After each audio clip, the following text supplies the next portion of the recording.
السلام علیکم ورحمۃ اللہ وبرکاتہ۔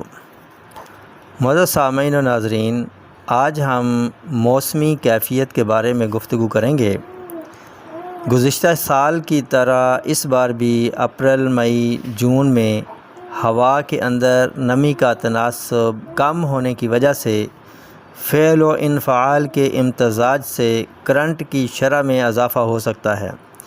اس کی وضاحت یوں کرتا ہوں کہ جب کنگھی بالوں میں تیزی سے گزاری جاتی ہے تو چمکدار شعلہ چٹکنے کی آواز کے ساتھ پیدا ہوتا ہے، یا ریشمی کپڑے پر تیزی سے ناخن رگڑیں تو یہی شعلہ آواز کے ساتھ ظاہر ہوتا ہے۔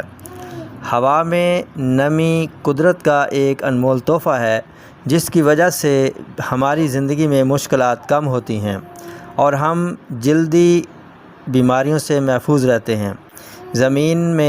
زمین سے بخارات کا اوپر کی طرف اٹھنا، سبز پودوں سے بخارات کا اڑنا، ندی نالوں، دریاؤں اور سمندری سطح سے آبی بخارات کا اٹھنا ہمارے ماحول کو نمدار بناتا ہے، جو ہماری صحت کا ضامن ہوتا ہے۔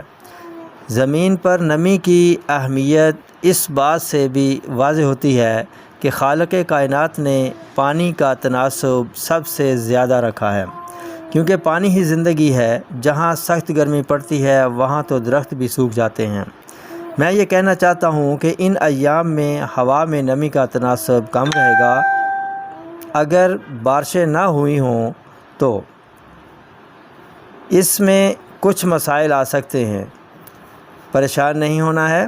مثلاً بالوں میں کنگھی کرتے وقت کرنٹ لگنا، بستر تہہ کرتے وقت کرنٹ لگنا، کارپٹ یا قالین پر چلتے ہوئے پاؤں کو کرنٹ لگنا، سلکی ملبوسات میں چلتے ہوئے جسم کو کرنٹ لگنا، حتیٰ کہ اپنے بالوں کو، لباس کو ٹچ کرتے ہوئے بھی کرنٹ محسوس ہو سکتا ہے۔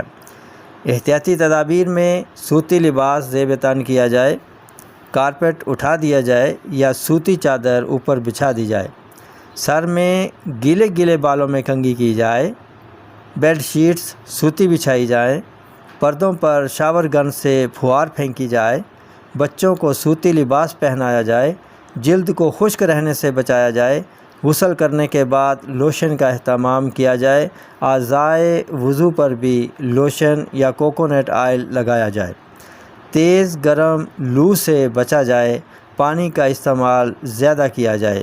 ان تدابیر کو اختیار کر کے ہم جلدی امراض سے خود کو بچا سکتے ہیں۔ قبل از وقت آگاہی سے ہم ذہنی پریشانی سے بچ سکتے ہیں۔ تندرست رہیے، خوش رہیے۔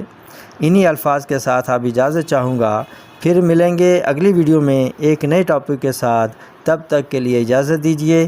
السلام علیکم ورحمۃ اللہ وبرکاتہ۔